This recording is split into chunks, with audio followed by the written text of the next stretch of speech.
Tout de suite après la choupa, il y a la choupa, etc. Mazal tov, hop.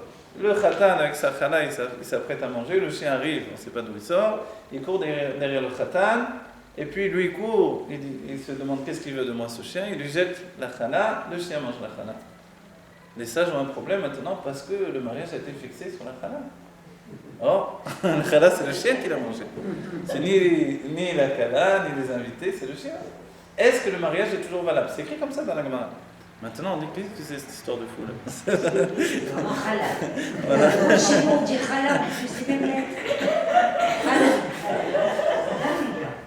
En fait, la chassidoute l'abordera de manière psychologique. Elle expliquera que le khatan, on a dit, vous voyez, notre cours, il est basé sur des enseignements profonds, on a dit que le khatan, c'est les sentiments. Les sentiments, c'est le chien. Pourquoi? Le mot chien en hébreu, c'est kelev. Kelev, c'est kulolev. Kelev, c'est un chien, c'est tout entier du cœur. Ce n'est que du cœur. Donc en fait, l'homme, le jeune homme, c'est tout entier du cœur. Pour qu'il devienne un homme adulte, il faut qu'il s'élève au-delà de son cœur. Maintenant, pour sortir de là, c'est difficile. Donc en fait, la khala, ça représente quoi? C'est le you dont on a parlé, c'est l'intelligence. C'est le niveau le plus élevé de l'homme. C'est ce qui est le Shabbat. Le Shabbat, on dit que l'esprit s'élève et l'homme a une sagesse. Ce qui est la preuve de l'intelligence, c'est la patience. Quelqu'un de patience, c'est quelqu'un d'intelligent. Quand on manque de patience, ça veut dire qu'à ce moment-là, c'est les sentiments qui prennent l'emprise de la personnalité. Et c'est chacun d'entre nous. Quand je manque de patience, non mais je vais finir, je vais revenir, attendez, on reprend à nouveau. Ouais, on va reprendre les éléments. Quand je manque de patience, c'est que mes sentiments m'ont capturé. Alors on reprend la chose. Alors, le Kelev, en fait, on a pu penser c'était quelqu'un qui poursuivait le khatan. Non. Le khatan lui-même, que Dieu préserve, c'est le Kelev. Mais il dit, je me marie, Almenat, que je devienne maintenant quelqu'un d'intelligent. C'est la promesse du mariage. On ne se marie pas, une femme ne se marie pas avec un jeune homme pour qu'elle reste jeune homme ensuite. Donc le khatan, il représente les sentiments. Le khatan, il représente les sentiments qui, dans la Gemara, est imagé par le chien. D'accord? Et le chien, en fait, personne ne pense que c'est le khatan lui-même. Mais en fait, un jeune homme, avant le mariage, c'est comme un jeune chien. Un chien fou. Vous savez, quand il y a des chiens qui ont l'habitude de partir à la chasse, il suffit que le maître il prenne le fusil comme ça sur l'épaule, le chien, il devient fou. Il se met à courir de tous les côtés, il s'agite, etc. Il saute en l'air. Vraiment, si vous avez vu ça une fois, alors, c'est un chien fou. Un jeune homme avant le mariage, c'est un chien fou. Il va, il fait. Voilà. Maintenant, ce chien fou, il propose. On ne va pas l'accepter comme ça. Personne ne va accepter de se marier avec un chien fou. La Kala, elle ne veut pas, elle veut se marier avec un homme. Donc, elle veut un homme qui devienne un homme. Et la promesse, il dit, voilà, j'ai une Khala. La Khala, ça représente non seulement le pain, la source du pain, c'est la sagesse. C'est pour ça que l'enfant va commencer à dire Abba Veima dès qu'il mange de la farine, des aliments à base de farine. Et en fait, donc, cette sagesse-là, non seulement, elle n'est pas seulement un pain, mais c'est un pain travaillé. La Khala, c'est l'union de l'homme et de la femme, vous voyez? C'est le pain qui est la source masculine, mais travaillé par la femme dans une forme particulière. C'est-à-dire pour Shabbat, c'est pour ça qu'on prend ce pain en particulier. Si on a un autre pain, c'est moins le minag Israël. Le minag Israël, c'est une Khala, parce que c'est un pain travaillé. Et le travail, c'est la femme qui le fait. Donc en fait, ça représente la perfection du couple. Et c'est pour ça qu'aucun pain ne ressemble à un autre pain. Dans une maison, voilà. Les mêmes recettes, chacune se passe. Mais comment tu fais? Je mets ça, je mets là. Plus d'œufs, plus de ci. Mais en fait, le pain est unique parce qu'il représente l'union de l'homme et de la femme. Alors il vient maintenant le khatan avec son beau pain, sa belle khala. Donc voilà, il propose, ça va être ça notre couple. Mais tout à coup, à la fin du mariage, ils n'ont pas eu le temps de manger le pain. Un chien a couru derrière le khatan et a mangé le pain. Qui c'était en fait? En fait, c'est ça, c'est malheureusement la khala, le lendemain du mariage, elle dit, mais c'est quoi ça? C'est pas le marié avec qui je me suis marié. Que Dieu préserve, elle peut dire, c'est un usurpateur. C'est dur à dire même ce mot. Il m'a trompé. Pourquoi? Parce qu'il m'avait fait des promesses qu'il allait devenir, etc. Et tout à coup, ça c'est dans le symbole de l'enlèvement voilà. de quelque chose. Il a dit, oui, je vais étudier la Torah, je vais grandir dans la Torah. Et tout à coup, il dit, non, il faut travailler, on n'a pas le temps, etc. Comment je peux aller étudier, etc. Avec les soucis que j'ai. Il dit, qu'est-ce qui se passe? Le chien a mangé la khana. Alors, est-ce qu'ils sont encore mariés ou non? C'est ça la question de la Gemara. Parce qu'il y avait une promesse, on ne marie pas une femme comme ça. en fait, la promesse, maintenant, elle n'existe plus. Alors les sages disent, tant pis, ils sont quand même mariés. Pourquoi? Parce que cette challah, elle a été mangée physiquement, mais spirituellement, elle existe toujours. Il y a toujours l'occasion de la recréer à nouveau. Et c'est le symbole même du Shabbat, que l'on fait une challah ensemble. Ça veut dire que à tout moment, notre couple il peut être un couple où l'intelligence vient de l'homme, et la femme, elle a la force de la structurer, cette intelligence, et c'est la challah que l'on mange le Shabbat. Vous voyez? Il en faut deux d'ailleurs. Pourquoi on fait la bracha sur deux? La semaine, on ne fera pas sur deux. Mais le Shabbat, on l'a fait sur deux. Parce que pour nous dire que non seulement il y a ce qui vient de l'homme, il y a ce qui vient de la femme. Et la mitzvah minamufra, d'après le Rambam, c'est de couper les deux pains. Si on a pas assez, on en gardera un pour le lendemain, si on n'a que 3 pains. Mais si on veut faire la mitzvah vraiment très bien, même si on n'a pas besoin de manger les 2 pains, on coupera les 2 pains. Vous voyez? Ça s'appelle mitzvah minamufra, c'est la mitzvah faite de la meilleure façon. Alors il coupe un morceau de... Il coupe, une fois qu'il a servi du premier pain, l'autre, on va dire, peut-être qu'on n'a pas besoin de manger, quand même, on coupera le second morceau, le second pain également. Parce qu'il faut profiter et manger évidemment du second pain également. Au moment de couper, il n'y a pas besoin de faire ça. Non, il va faire qu'une chose. Vous savez, on coupe le pain à l'endroit où il est le plus cuit. Donc en fait, on le coupe, on fait juste un signe, sans vraiment entamer le pain pour qu'il reste entier. C'est très important qu'il soit entier, parce que tout ça doit être entier. C'est une construction qui est intacte. Et après, on le coupe et on le mange ensemble. Ça représente tout ça, vous voyez? Donc on le mange ensemble, c'est la finalité justement. Le Shabbat, c'est l'élévation du couple. C'est le moment où on se retrouve, où on peut être ensemble. Et on va dire, d'accord, mais et pourquoi les enfants dans ce cas-là? Ils ne nous laissent pas tranquilles, ils ne laissent pas le couple être soudé, ils ne leur laissent pas de temps, etc. D'où viennent les enfants? Les enfants, en fait, ils viennent concrétiser les sentiments de l'homme. Comme la plupart du temps, l'homme fuit ses propres sentiments, il se cache derrière son intellect, il n'est pas un véritable intellect. Mais vous voyez, c'est tellement perçu que l'homme est intellectuel que tout le monde dira l'homme est intellectuel, même les rabbinim. Mais quand on étudie plus profondément la Kabbalah, on s'aperçoit que non, l'homme est sentimental. Avant qu'il atteigne l'intellect, c'est tout un travail. Il faut qu'il atteigne par le biais de sa femme. Mais c'est positif de fuir ses sentiments finalement. C'est positif, mais quand on fuit, vous savez, on dit chasser le naturel et revient au galop. On ne peut pas fuir un danger éternellement. Vous avez raison. Qu'est-ce qu'a fait Yaakov Avinu quand Esav a voulu le tuer? Il a fui. On va dire donc, on doit fuir. Et c'est vrai, il faut fuir. À un certain moment, il faut fuir. Mais pas tout le temps. C'est-à-dire qu'à un certain moment, je vais faire exprès d'être très intelligent pendant un bon moment de ma vie. Je vais chasser mes sentiments, mais à un moment, ils vont revenir avec leurs besoins. C'est ce qu'on appelle dans la chassidut l'âme animale, ce qui s'habite dans les sentiments.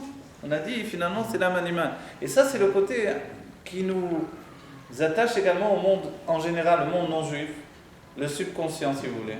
Vous n'avez pas compris? Alors, j'ai introduit le terme âme animale. Ouais. C'est juste avant. Alors, vous avez Les enfants. Ah, les enfants, alors je vais vous dire. Alors, je ramène sur les enfants. Il se passe toujours des choses. On va dire, les enfants c'est merveilleux, mais c'est épuisant. D'accord? Le gros problème, on va prendre l'exemple de l'enfant lui-même. L'enfant est magnifique, merveilleux, il est adorable, je l'aime et trucs machin. Mais quand il est fatigué, alors là, il est intenable, il est terrible, il nous fait la vie et c'est invivable. Et il nous épuise. On a beau essayer de l'éduquer de la meilleure façon, toute chose, il nous sort vraiment, il nous pousse à bout, on n'a plus de force.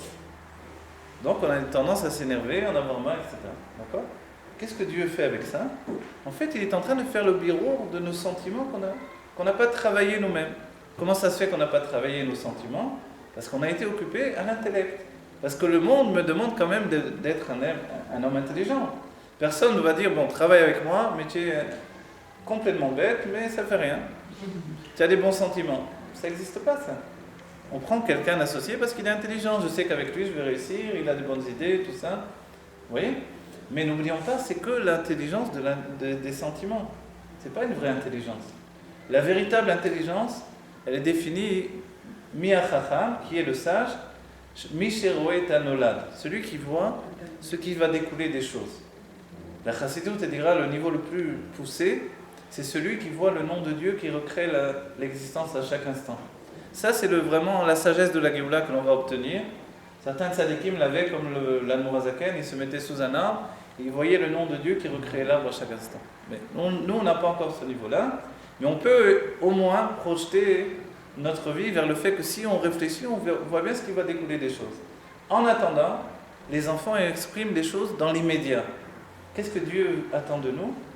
Les enfants doivent nous éduquer à vivre l'instant présent. Vous voyez, avec un enfant, si vous ne vivez pas l'instant présent, vous perdez patience. Vous perdez patience. L'instant présent, il a une qualité et un défaut.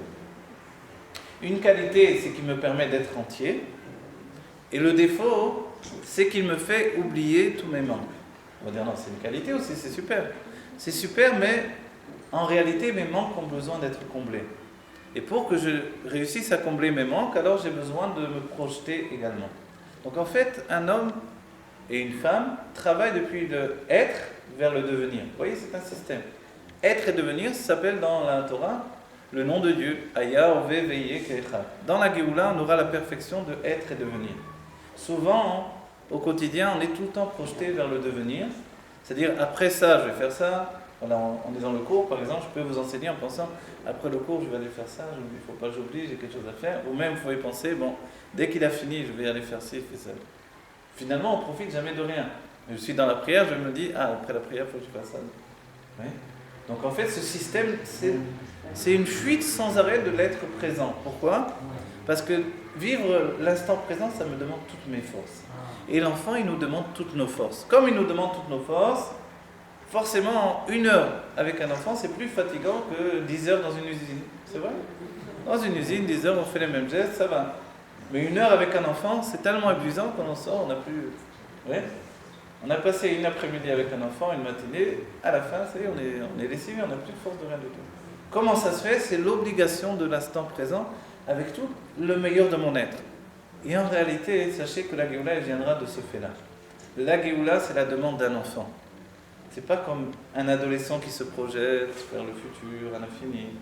La Géoula, elle viendra parce qu'on se projette plus, on vit intensément l'instant présent. Alors, j'ai une question. Excusez-moi, pour celles qui n'ont pas le mari ou l'enfant, comment ça se passe? Alors voilà, celles qui c'est n'ont... une ashgacha. Bon, le D'accord. mari, c'est peut-être Zmani, mais en même temps, c'est le présent. D'accord, non. Celles qui n'ont pas le mari parce qu'elles ne sont pas encore mariées, disons, ou parce que le mari n'est plus là, Non, pas marié, même divorcé. ou divorcé. Dans ce cas-là, alors regardez, je vais vous dire une chose. Qu'est-ce qui se passe, par exemple, on va reconstruire les choses du commencement. La vie, par rapport à une jeune fille, la jeune fille, avant le mariage, elle possède une influence qui lui vient de manière générale de son père. D'accord? Maintenant, tout ce qu'elle va faire avant le mariage, ça s'appelle des makifim. Des makifim, c'est-à-dire que justement, elle va se relier tout le temps avec son inconscient. Donc en fait, chez elle, l'âme divine s'exprime de manière naturelle. C'est pour ça que vraiment, on voit, et dans notre génération, on voit un décalage entre les garçons et les filles. Les filles ont tendance à être plus religieuses que les garçons qui sont plus faibles. D'accord? Même dans les mouvements religieux, les garçons sont plus faibles. D'accord? Sauf les milieux très fermés orthodoxes. Dans les autres milieux, c'est comme ça. Donc la jeune fille, elle vit avec son âme divine constamment, avec son inconscient. D'accord? Maintenant, quand elle s'est mariée, alors je parle de tous les stades, disons, quand elle se marie, son inconscient se projette et ça devient les murs de la maison. La maison, maintenant, c'est l'inconscient qui entoure le mari. D'accord? Et la femme. Et ils vivent dans cet inconscient qui est l'âme de la femme exprimée dans la maison. D'accord? Ils vont faire avec ça, ils vont vivre, ils vont construire. Si maintenant ils se divorcent ou que Dieu préserve, le mari retourne au Gan Eden, alors elle se retrouve seule. Qu'est-ce qui se passe à nouveau? En fait, à partir de ce moment-là, elle revient avec son inconscient, vous voyez, mais qui a été changé, transformé par la présence du mari auparavant. C'est-à-dire, il y a 2 côtés. Il y a un côté, on va dire, actif pour l'élévation de l'âme. C'est l'influence masculine. Et un côté qui est passif pour l'élévation de l'âme, mais qui grandit par contre les impressions de l'âme divine elle-même. Je ne sais pas comment vous dire ça, regardez. L'âme divine, elle a des paliers d'expression. Nefesh, Ruach, Neshama, Chaye, China. Des niveaux. Nefesh, c'est la perfection de l'action. Ruach, les sentiments. Neshama, c'est l'intellect. Chaya, c'est déjà une prémonition, et Yechida, c'est se donner tout entier à Dieu jusqu'à mourir Bekedush Hashem, jusqu'à mourir pour le nom de Dieu. Voilà.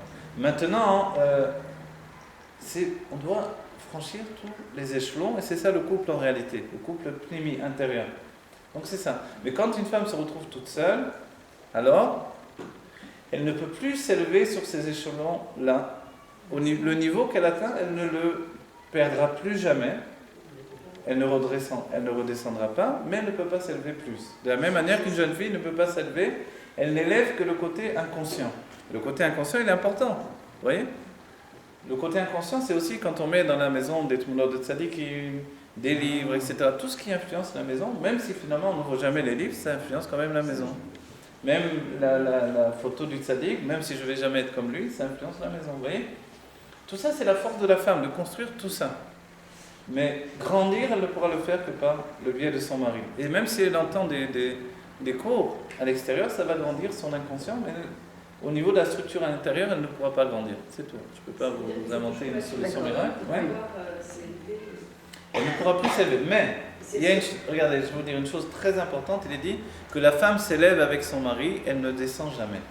C'est-à-dire que le niveau qu'elle avait, on va dire, parce que si une femme que Dieu préserve ne se marie jamais, qu'est-ce qui va se passer ? On dira que le niveau qu'elle a obtenu dans la vie précédente, elle ne le perdra jamais.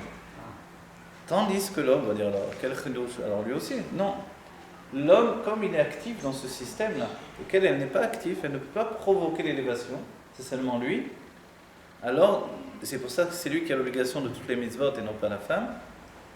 Et en fait, j'en ai parlé avec ma femme de dire que peut-être dans notre génération, puisque les hommes s'occupent autant des enfants que les femmes, finalement, peut-être qu'eux aussi sont aussi pas tour des mitzvot.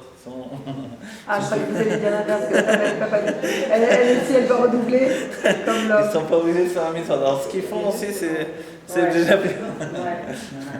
Mais en fait, non, il ne faut pas l'entendre comme ça. Ça veut dire que tous les efforts qu'ils font, c'est vraiment du bien absolu. Non, en vérité, comme les femmes, c'est dans le même domaine. Alors la femme, elle doit redoubler. Sachez que les femmes aujourd'hui ont entraîné les hommes, comme les femmes sont plus faibles dans notre génération, elles ont fait que les hommes s'occupent plus des enfants que dans les générations précédentes. Du coup, les hommes ont la même difficulté que les femmes dans leur avodat Hashem, dans la prière, dans l'étude, etc. Et en réalité, auparavant, quand on disait, les sages nous disent, quand la femme, on ne l'oblige pas de faire toutes les prières, si elle peut faire une prière par jour, c'est bien, vous voyez. Si elle en fait 3, alors là, c'est merveilleux. Mais l'homme, on ne disait pas. L'homme, on dit, il doit tout faire, on oblige à tout. Mais comme dans notre génération, finalement, il s'occupe des enfants autant que la femme, alors on va dire, mais peut-être que pour lui aussi, c'est pas facile finalement. Vous voyez ? Que tout ce que les sages avaient fixé pour les femmes, ça vient aussi pour les hommes dans notre génération. Donc les femmes ont tiré les hommes à la maison, mais voilà ce qu'elles entraînent aussi. C'est le petit désagrément. Mais d'un autre côté, ça rend les hommes plus méritants parce que tout ce qu'ils font finalement, ça a une valeur particulière parce qu'en vérité, peut-être qu'ils sont même tourim de faire ça. Vous voyez ? Donc en fait, il faut les pousser quand même à faire Torah et Mitzvot, mais en sachant qu'ils font ce qu'ils peuvent. Parce que normalement, ils ne doivent pas s'occuper des enfants pour être libres pour faire Torah et Mitzvot. Mais comme les femmes n'y arrivent plus toutes seules, alors les hommes vont aider également. Vous voyez ? Donc alors qu'est-ce qu'on disait juste pour les enfants, les femmes qui n'ont pas d'enfants. Ah oui, voilà. Ah d'accord, mais juste auparavant, on a dit une femme s'élève avec son mari et elle ne descend jamais. D'accord ? C'est-à-dire que quand elle s'est élevée dans la vie précédente du niveau de Nefesh, Wa, Neshama, quand elle atteint un niveau, elle ne va plus descendre. D'accord ? Et ça, c'est essentiel. Quoi que l'on fasse, quoi qu'elle exprime à l'extérieur, même une femme qui dit « je suis plus religieuse », etc., le niveau qu'elle a atteint, elle doit le garder, le posséder pour toujours. C'est pour ça une femme, une fois qu'elle s'est mariée, normalement, elle ne doit pas retourner en arrière. Elle ne doit pas se découvrir les cheveux, elle ne doit pas régresser. Non, elle a atteint un niveau d'élévation, elle reste toujours au même niveau de la religion. Même si elle est veuve ? Même si elle est veuve, bien sûr. D'autant plus, vous savez que quand elle est veuve, l'âme de son mari reste toujours en elle. Oui, quand divorcée, l'âme de son mari est extraite d'elle. Ce qu'on a dit par la première union, il y a un réservoir d'âme, une part de son mari qui vient au-dedans d'elle, qui vit maintenant à l'intérieur de son âme à elle. Et l'acte de divorce fait que l'âme de son mari est extériorisée, elle sort de lui, pour qu'elle puisse recevoir l'âme d'un nouveau mari quand elle va se marier avec quelqu'un d'autre. Quand elle est veuve, l'âme du mari va rester en elle. Et c'est pour ça que la Gemara parle de femmes qui, à chaque fois qu'elles se remariaient et après qu'elles étaient veuves, les maris mouraient les uns près des autres. Pourquoi ? Ouais. Vous savez pourquoi juste je termine ça? Parce que quand il y a déjà une âme à l'intérieur et que vient un nouveau mari, qu'il veut introduire une nouvelle âme, parce que c'est normal, c'est comme ça que ça se fait. Donc dès la première union, il a introduit son âme dans la femme, et c'est le lien entre l'homme et la femme qui est fixé dès ce moment-là.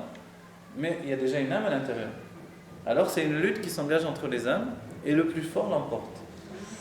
Et c'est pour ça qu'il est dit que quand Rabbi Yehuda Nassi, Rabbi Elazar, le fils de Rabbi Shimon, est parti de ce monde, Rabbi Yehuda Nassi a demandé à se marier avec la femme de Rabbi Elazar. Et qu'est-ce qu'elle a répondu? Maintenant Rabbi Yehuda Nassi, c'est la sommité des sommités, quoi. Elle a répondu un keli, un réceptacle, qui a servi dans la Kedusha, il ne peut pas servir pour le chol.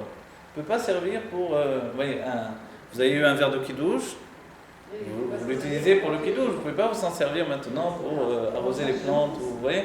Alors elle a dit une chose, c'est la femme qui a dit ça. Elle a dit non, un keli, c'est-à-dire elle-même, qui a servi pour la sainteté, elle ne peut pas servir maintenant ce keli pour un repas des jours de la semaine. C'est-à-dire qu'elle estimait que Rabbi Yehuda Nassi, dans toute son élévation, il ne pouvait pas être au niveau de son mari, le fils de Rabbi Shimon Bar Yochai. Bon, maintenant, nous, on dit ça, on rapporte, c'est tout. On n'est pas jugé les tzadikim les uns avec les autres, évidemment. Mais elle, la femme, elle savait ça. Et d'après le Zohar, si effectivement il n'était pas au même niveau et qu'il allait s'unir avec cette femme, finalement, il risquait de mourir lui-même. Parce que l'âme du tzadik qui est à l'intérieur, elle ne va pas accepter. Elle va repousser l'âme de l'autre et finalement, il va mourir physiquement. Vous voyez, c'est fou. Pour vous dire que maintenant, ça veut dire qu'une femme, quand elle est veuve, elle ne doit pas penser qu'elle s'est séparée de son mari. Elle est toujours avec son mari. Alors maintenant, on va dire, comment elle va se remarier dans ce cas-là, si elle a besoin de se remarier? Il faut qu'elle se remarie avec un homme supérieur à l'homme qu'elle a quitté. Il faut qu'elle se remarie avec un homme supérieur. Spirituellement. Ouais, voilà. Alors elle doit se marier avec un homme supérieur avec celui qu'elle a quitté. Et c'est dur de dire ça. Pourquoi? C'est quoi supérieur dans la Supérieur spirituellement, effectivement. Voilà, c'est-à-dire que spirituellement, vous voyez ce que ça veut dire spirituellement? Ça veut dire que c'est très important également, parce qu'on va dire quoi? Le deuxième mari, bon, elle va finir ses années, alors si elle est une vieille dame, on va la marier quand même pour qu'elle finisse ses années. Il n'y a pas besoin de chercher un mari très, très élevé, elle a fait le meilleur de sa vie. On ne peut pas penser comme ça, hein? Au niveau spirituel, il doit être, là je vous parle d'après le Zohar, maintenant au quotidien, est-ce que ça se fait comme ça vraiment c'est une autre chose, mais ça devrait être comme ça en réalité. D'accord? Non, mais par exemple, si vous voulez... Oui, elle pourrait le faire, mais en attendant elle doit s'élever dans les makifim pour atteindre... Voilà, attendre un mari pour l'élever, etc. C'est un trop grand... tu vois, c'est... Oui, effectivement. à monter et à rattraper. C'est une souffrance. Alors oui, c'est vrai. On va dire Bédiav. Alors si vous me parlez d'un cas existant, si ça se passe ce cas existant, peut-être que ce mari est très élevé spirituellement, mais il ne le dévoile pas. Il y a aussi des cas, quelquefois, des cas... Pardon? Le tikkun de l'almana, oui. C'est quoi, d'après la Kabbalah, vous l'avez dit? C'est d'aller au cimetière voir les femmes et lui demander sous une certaine forme l'autorisation d'aller avec notre effectivement, ça se fait. Pas dans cet ordre d'esprit-là, parce qu'on a conscience que ça se fait à cause de cet enseignement-là. On a conscience que si le mari qui vient n'est pas d'un niveau spirituel suffisamment élevé, il risque de se mettre en danger lui-même. Vous voyez? Le Zohar parle de ça clairement. Mais ce qui est étrange, c'est qu'il peut y avoir quelqu'un qui n'est pas du tout religieux, mais qui est d'un niveau spirituel extrêmement élevé. D'accord? C'est-à-dire que le niveau de l'âme, quand on dit de la Torah que Esav était plus élevé que Jacob, les gens disent ça ne va pas la tête. Jacob, c'est le tzaddik par excellence. Et n'oubliez pas, c'était les frères jumeaux. Vous voyez? Quand on a dit tout à l'heure, Jacob a fui Esav, il a fui son propre subconscient, on va dire. C'est-à-dire des choses qu'il n'arrivait pas à gérer lui-même. Une part de ses sentiments qu'il savait que cette part-là, il ne pouvait pas la gérer dans la Vodat Hashem, il ne savait pas comment faire, il a dit « pour l'instant, je ne suis pas prêt, je fuis ». Quand il a amené Yosef au monde, alors il savait qu'il était prêt. Parce que Yosef, ça dévoilait justement le Yesod, la force d'influence. Jacob avait la force d'influencer même Esav. Et alors il a dit maintenant j'ai plus peur de lui. C'est-à-dire il avait entre-temps, il était passé par la vanne, qui représente le dévoilement de l'inconscient. Il a réussi à gérer son inconscient, il était prêt à rencontrer ça. Vous voyez? Donc c'est tout un travail dans l'âme, c'est pas une chose comme ça. Et Sav, il n'était pas prêt. Mais Yaakov a pensé qu'il était prêt. Et Sav, s'il avait fait Tchouva, il serait devenu Mashiach. Comme ça, c'est écrit. C'est pour ça qu'il va se réincarner dans l'acrobate. Vous voyez? Ils ont fêté, les chrétiens, la naissance de... Ouais. Il va revenir pour... Mais il n'était pas de la Yehuda, ils savent. Il n'était pas de la tribu de Yehuda, ils savent. Non, il n'était pas... Non, ça devait être un premier Mashiach. Moshe Rabbeinu n'est pas de la tribu de Yehuda non plus, de la tribu de Lévi. Oui, alors c'était Yosef, Mashiach ben Yosef. Non, Moshe n'est pas Mashiach ben Yosef. Il y a un Mashiach. Moshe, quand il a dit Shlach na beyat Tishla, envoie de la main de ton libérateur, c'est-à-dire envoie une âme qui n'est pas une âme d'un monde qui s'appelle le monde du Tohu.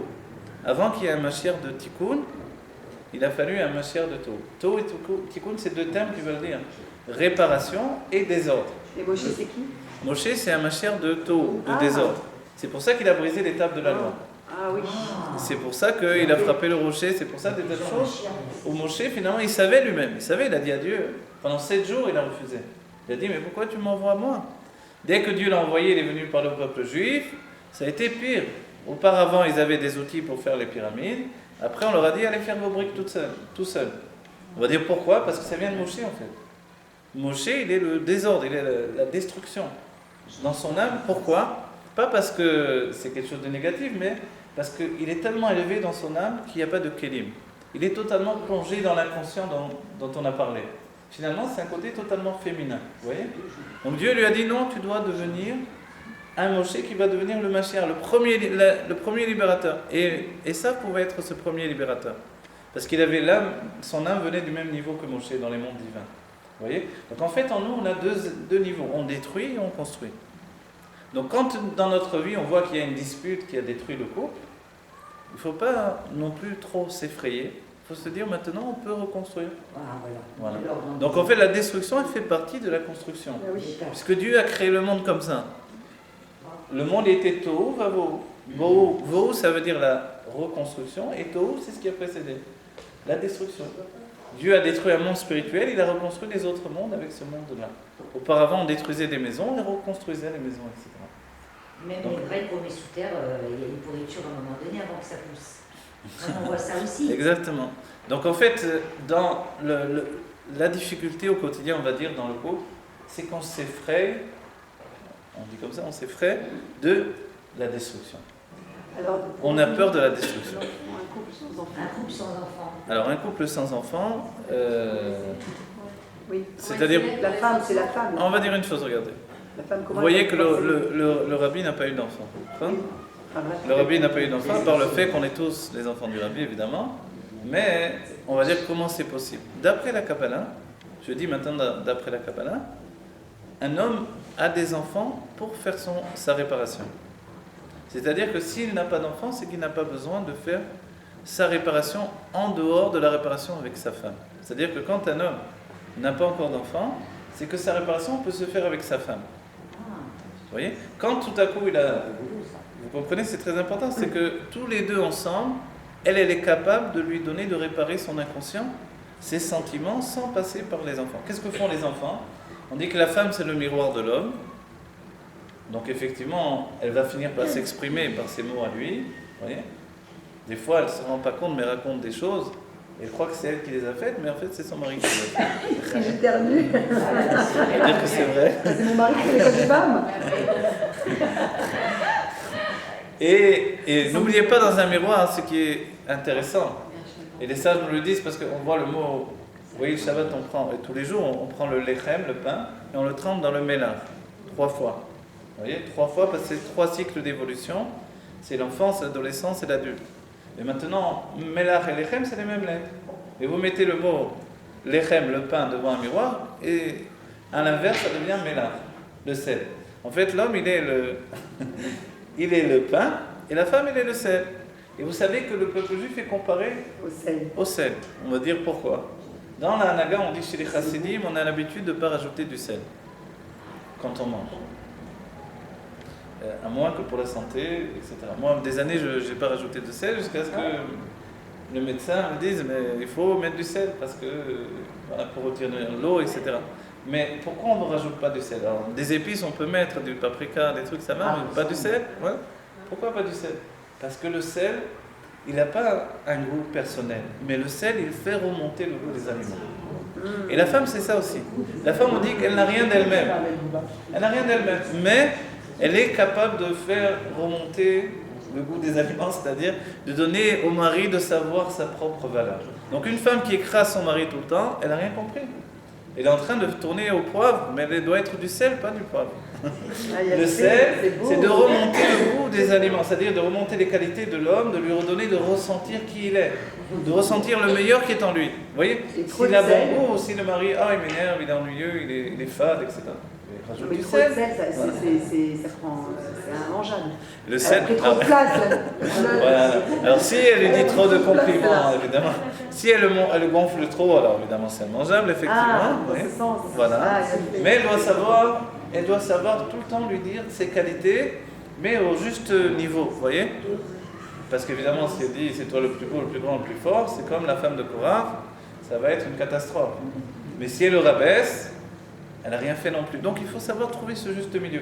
C'est ça la force du sel. Et le sel, on dit qu'il ne peut jamais être détruit. C'est-à-dire qu'une femme dit « Ah, j'en ai marre, moi, il faut toujours que je renforce mon mari, il faut toujours que je lui dise c'est bien, je le complimente, etc. » Et en fait, on peut dire « Bon, le sel, il a disparu chez elle, elle n'a plus de sel. » En fait, non, le sel, il ne disparaît jamais. Si on le met dans l'eau, il va se liquéfier, etc. Si on le chauffe, il se liquéfie. Si on le met dans l'eau, il va disparaître a priori. Mais il est toujours là. Il ne disparaît jamais. Il y a une autre chose qui ne disparaît jamais. C'est pour ça que le peuple juif est comparé au sel, parce qu'il ne disparaît jamais. On a essayé de faire toutes sortes que Dieu préserve. On dit qu'il y a une autre chose qui ne disparaît jamais, c'est la poussière. La poussière, c'est la base même de la vie. On dit, mais c'est quoi la poussière? C'est rien du tout. C'est la base de la... Voilà. La base de la... C'est la base du ménage. Ça doit être le... Shalom Shabbat. Alors ça veut dire qu'il faut finir bientôt le cours. Non, ça va. Voilà. La poussière, c'est la base du ménage. C'est un jeu de mots, la base du ménage. S'il n'y a pas de poussière, il n'y a pas de ménage. Mais la poussière, c'est quoi? C'est quoi ce truc-là? On dit que tout est construit avec 4 éléments. Les 4 éléments, finalement, c'est la poussière, l'air,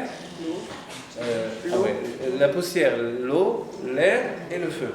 Le feu, c'est l'élément le plus haut. C'est pour ça, comme c'est l'élément de plus haut, il faut faire attention. Il est très difficile à gérer.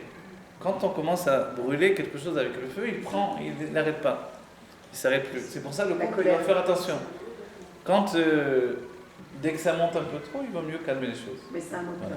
Mais quand même, il faut qu'il existe également. Sinon, c'est ennuyeux également. Vous voyez, si la vie, elle est juste une personne qui s'adule devant une autre personne, alors c'est la mort dans le couple. Chacun doit être capable d'accepter la critique de l'autre et le fait également même les reproches de l'autre pour pouvoir évoluer ensemble. Mais le tout, c'est de savoir comment arrêter les choses. Des fois, il suffit de dire « oui, tu as raison ». Mais c'est dur de dire « oui, tu as raison ». Enfin, surtout quand la personne a vraiment raison. C'est vraiment dur. C'est très dur. Tu as raison, mais j'en ai marre que tu me dises j'en ai marre que tu as raison. Alors c'est énervant. C'est énervant et ça fait agir les choses, vous voyez. Mais en fait, ce vase communicant dans le couple, c'est qu'il faut exprimer tous les éléments. L'élément de la poussière, c'est l'humilité. C'est être capable d'accepter finalement d'avoir tort. Vous voyez. L'élément de l'eau, c'est le plaisir. C'est ensemble, oui, l'eau grandit tous les plaisirs. Mais Rav Kanda, dans les 4 éléments, la poussière, c'est la tristesse. Alors, dans les forces du mal, la poussière, c'est la tristesse. Dans le côté opposé. Voilà, il y a le bon côté et le mauvais côté. Dans la Gdusha, la tristesse, c'est l'humilité. L'humilité, c'est également d'être prêt. Mais pas la tristesse. J'accepte de l'autre, pas la tristesse. Sans tomber dans la tristesse. Voilà. Après, il y a l'élément de l'eau, c'est le plaisir. L'eau grandit tous les plaisirs. Le couple, il faut qu'il y ait du plaisir dans le couple. S'il n'y a pas de l'eau, s'il n'y a pas de plaisir ensemble, et on habite au bord de l'eau, alors il faut vraiment profiter de l'eau, de la présence de l'eau, ça nettoie, ça purifie, ça ressource, et ça donne sans plaisir, tout s'éteint. Ensuite, qu'est-ce qu'il y a comme élément? Il y a l'air. L'air, c'est la discussion. Un couple doit discuter tout le temps. Vous voyez? Il faut alors avoir une base, il faut être humble, accepter de l'autre les reproches des deux côtés. Ensuite, il faut qu'il y ait du plaisir ensemble. Ensuite, il faut être capable de discuter. L'élément de l'air, c'est ça. Et en finalité, il y a le feu. Le feu, c'est le dernier niveau. C'est-à-dire être capable de contredire l'un et l'autre et de dire tu as tort. L'autre dit mais non, c'est moi qui ai raison, etc. Et d'être capable finalement de continuer malgré tout à voir tous les aspects. Et quand tout fonctionne, finalement, c'est un couple vivant. Mais si on enlève un des 4 éléments, il va manquer quelque chose. Vous voyez? C'est-à-dire que si on a accepté de se taire parce que c'est toujours l'autre qui a raison, alors évidemment, il n'y a plus de fonctionnement. Il faut véritablement rétablir la chose. Et pour ça, il faut oser s'affirmer. Et s'affirmer, c'est aussi une des raisons du couple. Pourquoi Dieu a fait ce système-là, finalement? Vous savez qu'Adam Arishon, au départ, il était à l'image de masculin et féminin dans un seul être. Donc il n'avait pas besoin de s'affirmer envers qui que ce soit. Dès que la femme est venue au monde, il a fallu qu'il s'affirme. Elle a commencé à désobéir, etc. Ça a mal tourné, etc. Ça m'a tourné. Voilà. Il lui a dit tu ne toucheras pas. Alors il a rajouté de lui-même. Il a dit oh là là, ça n'a. Il a rajouté même le fait. Mais on dit d'où vient la force de désobéir à Dieu finalement. On explique que la force de désobéir à Dieu, elle vient de l'élément de poussière. Quand Dieu a dit à la terre, tu feras un arbre aux fruits qui va donner des fruits, la terre elle a désobéi. Elle a fait un arbre qui a donné des fruits, mais qui n'était pas un fruit lui-même.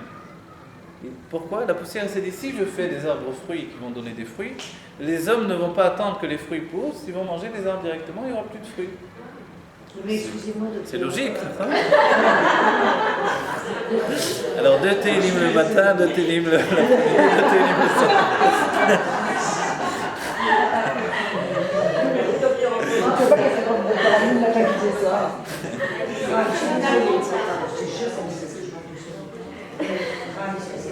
Ça voudrait dire, parce que ça m'a toujours travaillé cette histoire que la Terre elle a pas fait d'abord.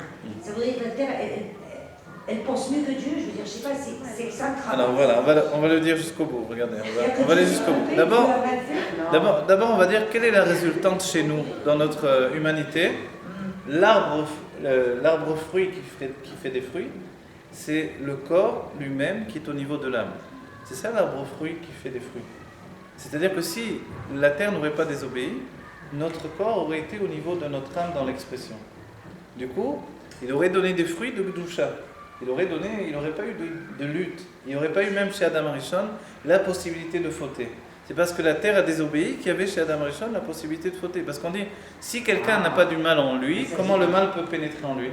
Si Adam Arishon était vraiment parfait, sans mal, comment le Nachash a pu s'introduire dans ce couple-là? Alors, c'est dans le voilà. divin, alors. À cause, bien sûr, c'est dans le plan divin. Alors, oui, divin.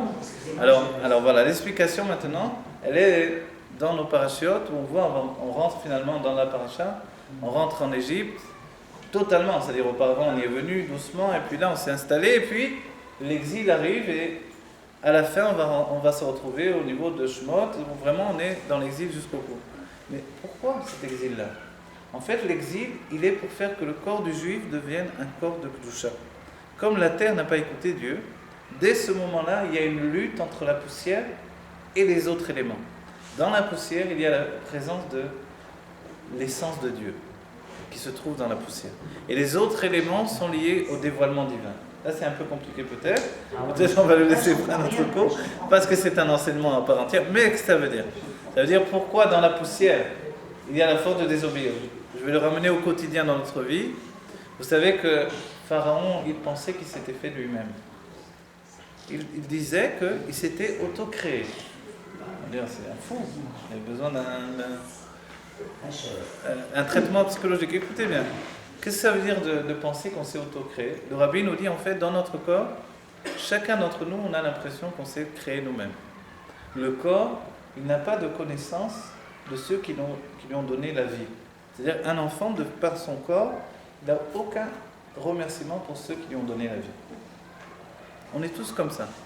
Pourquoi? Parce que le corps lui-même s'affirme d'une manière tellement entière qu'il est totalement supérieur à l'âme. Ça veut dire quoi? C'est-à-dire que l'âme, elle passe par des niveaux d'élévation, de transformation, d'adaptation. Le corps, il ne s'adapte pas du tout. Il est comme il est, il ne bouge pas. Il n'y a rien de transformé. On peut le muscler, c'est tout. Il évolue, puisque l'enfant, il était comme Il évolue avec son système immuable. Vous savez, le troisième rabbi de Chabad dira que le corps, il a une vie morte. C'est une vie non évolutive, justement. C'est l'âme qui fait que le corps va grandir. Vous voyez? Mais le corps de par lui-même, il ne grandit pas. Il est immobile. C'est pour ça que quand quelqu'un, que Dieu préserve, a quitté son corps, le corps est toujours dans le monde. Il aurait dû disparaître puisque l'âme l'a quitté. Non, il est toujours là. On mange tous les jours de la viande d'animaux dont l'âme a quitté le corps. Voilà. Et comment ça se fait qu'on mange cette viande-là? Si l'âme c'était la vie, alors comment ça se fait qu'on peut manger quelque chose qui existe quand même dans le monde? C'est parce que le corps a une vie qui lui appartient. Et cette vie-là, elle vient de la poussière. La poussière, en réalité, c'est une vie indépendante des autres éléments. Les autres éléments, c'est l'évolution de l'âme. C'est le devenir des hommes, c'est l'inconscient dont on a parlé. L'âme, qui est dans le corps elle-même, dans le corps lui-même, c'est quelque chose que l'on ne connaît pas. On le connaîtra dans la Géoula. Pourquoi dans la Géoula, on a besoin de mourir pour revenir à la vie? Pour toucher ce point qui est la vie éternelle du corps. Dans notre paracha, on nous apprend que malgré que Yaakov Avinu a été embaumé et enterré, en fait, il est immortel dans son corps. La Torah nous dit qu'il est toujours vivant pour l'éternité. Pourquoi? Parce qu'en réalité, il a réparé la faute de Adam Arishon, il a réparé la source même. son âme. Voilà. Et qu'est-ce que c'est? Il a réparé la raison même du fait que le corps a désobéi. Bon, c'est le moment du cours qui devient trop compliqué pour tout le monde. Je vais terminer le cours en ramenant les choses au couple. Je vais dire simplement qu'on a dit que si un couple n'a pas encore d'enfant, c'est que le tikkun peut se faire entre l'homme et la femme directement. Vous voyez? Donc la femme ne doit pas baisser les bras, au contraire, elle doit se dire « j'ai la force de donner à mon mari de s'élever au niveau les plus élevés. » D'accord? Et ça, c'est ce qu'il y a de mieux à faire, de le prendre comme ça, dans le sens où j'ai un travail à faire. Le mari lui-même, qui n'apporte pas d'enfant au monde, c'est que son élévation vient de sa femme uniquement. Les enfants, quand ils viennent au monde, ils dévoilent en fait l'âme du mari corporifiée. Voilà, je vais terminer le cours. Sachez qu'aujourd'hui, on attend la Géoula Amitite Vashlema, du srout des femmes tzidkaniot, du mérite des femmes. Ce mérite qui est un mérite infini et qui commence aujourd'hui par se dévoiler par le fait de l'étude de la Torah. Que Dieu fasse que l'on vive la Géoula Amitite Vashlema, voilà. Que des bonnes nouvelles, une grande réussite et du bonheur dans votre couple au quotidien. Merci à vous. Merci Toda, Rabbi Yaakov Gorda, merci beaucoup et les dames, il y a encore un petit